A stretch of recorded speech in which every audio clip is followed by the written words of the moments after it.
Hello friends, और आप सभी का स्वागत है हमारे चैनल मैक स्ट्रोक में, जहां हम सीखते हैं और जानते हैं। आज का हमारा टॉपिक है फ्लो क्लासिफिकेशन। तो कौन कौन से फ्लो होते हैं?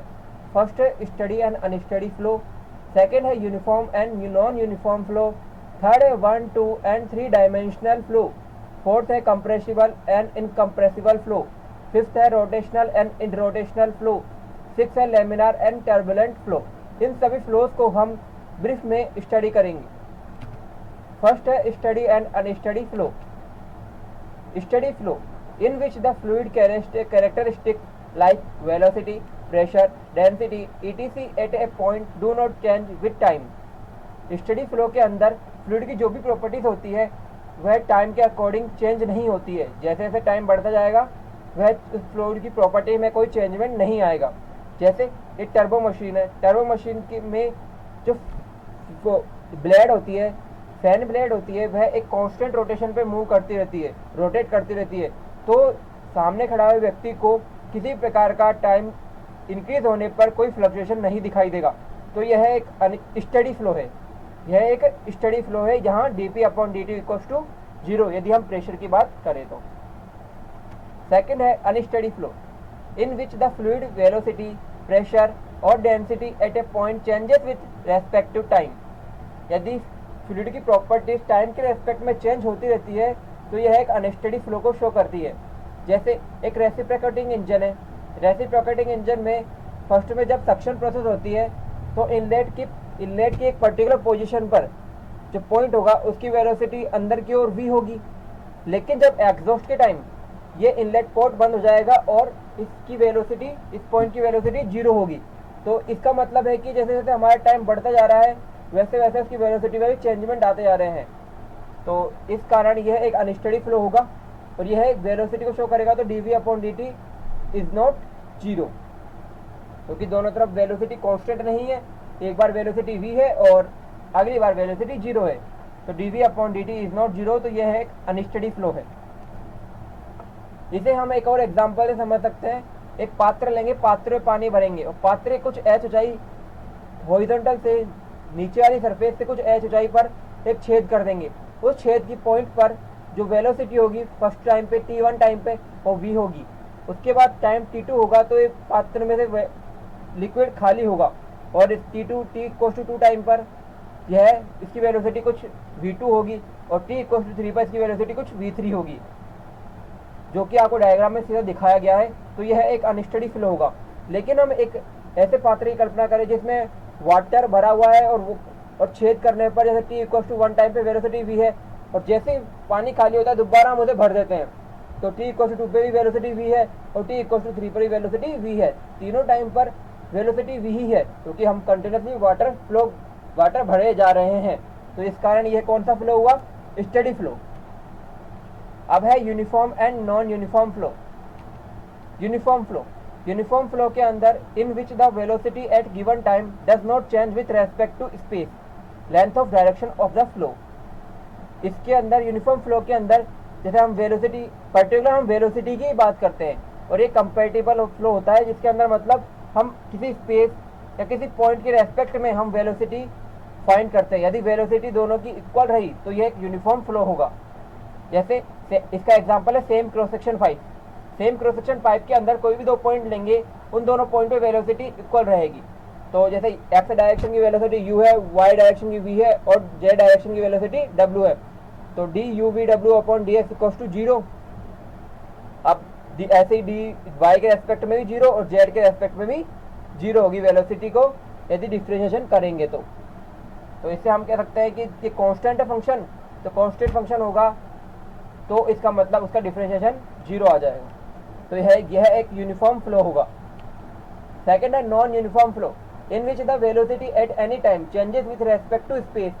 यहाँ वेलोसिटी किसी स्पेस के रेस्पेक्ट में टाइम के अकॉर्डिंग चेंज होती जा रही है। जैसे एग्जांपल है डाइवर्जिंग एंड कन्वर्जिंग पाइप। यहाँ पे एक कन्वर्जिंग पाइप दिखाया गया है डायग्राम में। उसके कोई दो पॉइंट लिए गए हैं, उन दोनों पॉइंट पे जो वेलोसिटी है एक्स, वाई और जेड डायरेक्शन में, तीनों डायरेक्शन में डिफरेंट है। तो यह एक नॉन यूनिफॉर्म फ्लो है, जिसका यदि हम एक्स डायरेक्शन में एक्स के रेस्पेक्ट में डिफरेंशिएशन करेंगे तो वह 0 के इक्वल नहीं आएगा। ऐसे ही y के रेस्पेक्ट में, ऐसे ही z के रेस्पेक्ट में। अब पढ़ेंगे 1, 2 and 3 dimensional flow। 1 dimensional flow in which the flow parameter such as velocity is a function of time and one space coordinate only। जो हमारा जो पैरामीटर जो भी हम लेंगे किसी एक पर्टिकुलर डायरेक्शन में, वह t का फंक्शन होगा और कोई एक ही कोऑर्डिनेट होगा। जैसे यदि हम x की बात करें, u की बात करें, तो ओनली u होगा उसके अंदर, v w नहीं होंगे। तो x डायरेक्शन की फ्लो की बात करेंगे तो u, तो उसकी वेलोसिटी क्या होगी, u। ऐसे डायग्राम में दिखाया गया वन डायरेक्शन फ्लो, एक ही डायरेक्शन में फ्लो हो रहा है। 2 dimensional flow in which the velocity is a function of time, velocity function of time है, and two rectangular space coordinate. जैसे हम कोऑर्डिनेट, दो कोऑर्डिनेट कौन से होंगे, एक्स और वाई, तो इसमें जो वेलोसिटी होगी वह होगी u और v, स्मॉल v। तो कैपिटल v को हम कैसे लिखेंगे, u i cap plus v j cap. तो इस डायरेक्शन में भी 2 डायमेंशनल फ्लो दिखा रहा है। एक तो ऊपर से जब कोई लिक्विड फ्लो कर रहा है तो ऊपर से नीचे आने पर ये 2 डायरेक्शन में फ्लो कर रहा होगा। थर्ड है 3 dimensional flow in which the velocity is the function of time and 3 mutually perpendicular direction. इसमें जो फ्लो होगा वो तीनों डायरेक्शन में होगा, एक्स, वाई और जेड में। तो इसका फंक्शन क्या होगा, वेलोसिटी का फंक्शन होगा U I cap plus V J cap plus W K cap. U है एक्स डायरेक्शन में वेलोसिटी, वी है वाई डायरेक्शन में वेलोसिटी और डब्ल्यू है जे डायरेक्शन में वेलोसिटी। अब है compressible and incompressible flow. Compressible flow in which the density of the fluid changes from point to point. एक पॉइंट से दूसरे पॉइंट में जाने पर भी हमारी डेंसिटी चेंज हो जाती है, तो यह एक कंप्रेसिबल फ्लो होगा। ऐसा डायग्राम हमने कई बार देखा होगा कि जिसमें पीछे से तो काफ़ी बड़ा स्पेस रहता है, लेकिन आगे जैसे जाता रहता है लिक्विड तो उसकी स्पेस भी कम हो जाता है। तो यह जो फ्लो शो करता है वह एक कंप्रेसिबल फ्लो होता है। तो इसके अंदर the density is not constant for fluid, density इसमें कांस्टेंट नहीं रहती है, is not constant for the fluid. Density constant नहीं है तो इसका मतलब D rho upon D x equal is not zero, zero नहीं होगा, क्योंकि डेंसिटी चेंज कर रही है तो इसका डिफरेंशिएशन करने पर भी जीरो नहीं आएगा, क्योंकि वह फंक्शन को रो एक फंक्शन है एक्स वाई जेड का। इफ के डिक्रीजेस देन कंप्रेसिबल इंक्रीज। यदि बल्क मॉडुलस हमारा डिक्रीज करेगा तो हमारा कंप्रेसिबल जो प्रॉपर्टी है वह उसकी फ्लूइड की इंक्रीज कर जाएगी। सेकेंड है incompressible flow in which the density of fluid is constant during the process of flow. जब भी हमारा जो लिक्विड फ्लो कर रहा होगा उस दौरान उस टोटल फ्लूइड की जो डेंसिटी होगी वह कांस्टेंट होगी। The density is constant for the fluid. तो डी रो अपॉन, ताकि हम यदि डेंसिटी का एक्स वाई जेड और टी के रेस्पेक्ट में डिफ्रेंशिएशन करेंगे तो उसकी वैल्यू जीरो के इक्वल आएगी। और इनकम्प्रेसिबल फ्लो में यदि हम बल्क मॉडुलस इंक्रीज कर देंगे तो इनकम्प्रेसिबल जो प्रॉपर्टी है वह भी इंक्रीज हो जाएगी। तो जैसा डायग्राम में दिखाया गया, इनकम्प्रेसिबल फ्लो में फ्लूइड डायरेक्ट फ्लो कर रहा है, लेकिन कंप्रेसिबल फ्लो में क्या हो रहा है, इसकी डेंसिटी चेंज हो रही है और जो पहले इसका जो स्पेस था, जितना स्पेस उसे घेर रखा था, अब आगे जाके इसी डेंसिटी घटने पर उसका स्पेस भी कम हो गया। अब हम कंप्रेसिबल और इनकम्प्रेसिबल फ्लूइड को माक नंबर से शो करते हैं। माक नंबर होता है ratio of gas velocity upon speed of sound in gas. जैसे यदि माक नंबर 0.3 से कम होगा तो यह एक इनकम्प्रेसिबल फ्लूइड होगा, यदि माक नंबर 0.3 से अधिक होगा तो यह कंप्रेसिबल फ्लूइड होगा, और यदि माक नंबर 1 के इक्वल है तो ये एक सोनिक फ्लो होगा, और माक नंबर यदि 1 से ग्रेटर देन है तो यह सुपरसोनिक फ्लो होगा, यदि माक नंबर 5 से ग्रेटर देन है तो यह एक हाइपरसोनिक फ्लूइड होगा, हाइपरसोनिक फ्लो। जैसे हम एक जेट एरोप्लेन की बात करते हैं, एयरक्राफ्ट की। एयरक्राफ्ट मान लो 5000 किलोमीटर पर हावर की स्पीड से चल रहा है, तो इसका मतलब है कि जो इसकी रेस्पेक्ट में जो एयर है वह उसकी स्पीड भी 5000 किलोमीटर पर हावर हो गई, और speed of sound in air में स्पीड ऑफ साउंड कितनी थी। तो अब इसका हम रेशियो को निकालेंगे, तो रेशियो हमारा जो भी आएगा मार्क नंबर, वो इसे जो मार्क नंबर शो हो रहे हैं उसके अकॉर्डिंग हमारा एयरक्राफ्ट सुपरसोनिक होगा या हाइपरसोनिक होगा, ये उसी के मार्क नंबर पे डिपेंड करता है। अब है rotational and irrotational flow. Rotational flow in which the fluid particles while flowing along streamlines also rotate about their own axis। जब कोई फ्लूइड पार्टिकल्स किसी स्ट्रीमलाइंस के अलोंग में फ्लो कर रहे होते हैं और उसके अलावा वे अपने एक्सिस पे भी रोटेट कर रहे होते हैं, तब वे रोटेशनल फ्लो होता है। जैसे ये स्ट्रीमलाइन दिखा रही है एक सर्किल, उस सर्किल में हमारा फ्लूइड एलिमेंट है जैसे ए बी। तो ए बी फर्स्ट में पहले वर्टिकल था, फिर हॉरिजॉन्टल हुआ, फिर वर्टिकल हुआ, फिर हॉरिजॉन्टल हुआ। ये एक पूरा सर्कल कवर कर रहा है अपनी ही एक्सिस पे, तो यह एक रोटेशनल फ्लो को शो कर रहा है। जबकि इरोटेशनल फ्लो में क्या होता है, in which the fluid particles while flowing along stream lines do not rotate about their own axis.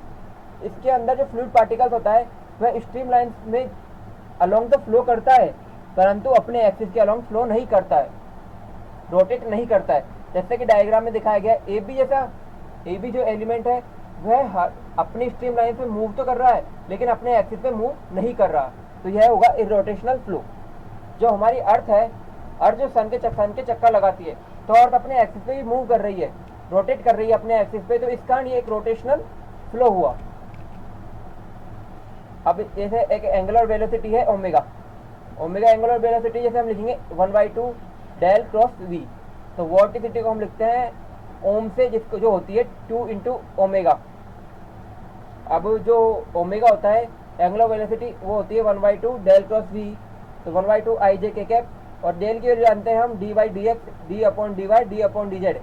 और वी वेलोसिटी फंक्शन क्या हुआ, U I cap plus V J cap plus W K cap. तो rotational flow के अंदर जो angular velocity होगी वह कभी भी जीरो नहीं होगी, जबकि इरोटेशनल फ्लो में एंगुलर वेलोसिटी की वैल्यू जीरो हो जाएगी। अब है लेमिनार एंड टर्बुलेंट फ्लो। ये लास्ट है हमारा laminar and turbulent flow. Laminar flow in which the fluid particles move along well defined path और स्ट्रीमलाइन। लेमिनार फ्लो के अंदर एक वेल डिफाइंड पाथ के अकॉर्डिंग हमारा फ्लूइड फ्लो करता है। जैसे कभी आपने सिंक में से वाटर फ्लो कर रहा होता है नल के द्वारा, तो उसमें चम्मच लगा देंगे बीच में, तो एक अजीब टाइप का फ्लो बनेगा, जो ये कुछ डिफाइंड पाथ पे एक फ्लो बनेगा, जैसा कि हमने सामान्य देखा भी होगा। तो यह एक लेमिनार फ्लो को शो करता है। जैसे यदि हमारा नलकी में पाइप में से पानी फ्लो कर रहा है, उसके बीच में यदि हम पेंसिल लगा दें, पेंसिल से पानी दो भागों में टूट जाएगा, तो यह भी एक लेमिनार फ्लो होगा जो पर्टिकुलर पाथ को शो करेगा। जबकि टर्बुलेंट फ्लो में क्या होता है, fluid moves in very irregular path और जिगजैग वे। फ्लूइड इरेगुलर पाथ को फॉलो करता है और जिगजैग मोशन को फॉलो करता है, और velocity at a point fluctuate, और जो वेलोसिटी होती है वो उस पॉइंट पे फ्लक्चुएट भी करती रहती है। जैसे समुद्र में तूफान आता है या लहरें उठती है, तो उसमें जो फ्लो होता है वो टर्बुलेंट फ्लो होता है। और जब शिप सी में से गुजरता है, तो सी की जिस जगह से, जिस वाटर से वो गुजरता है, तो उस वाटर में जो फ्लो होता है वो टर्बुलेंट फ्लो होता है, क्योंकि उस जगह वाटर का फ्लो जिगजैग मोशन होता है, जैसा कि डायग्राम में दिखाया गया है। तो फ्रेंड्स, आपने आज क्लासिफिकेशन ऑफ फ्लो के बारे में जाना। तो फ्रेंड्स, आपको यह वीडियो कैसी लगी? यदि यह वीडियो काफ़ी हेल्पफुल रही हो तो मेरी इस वीडियो को लाइक करें और शेयर करें, और मेरे चैनल को सब्सक्राइब भी करें। Thank you friends.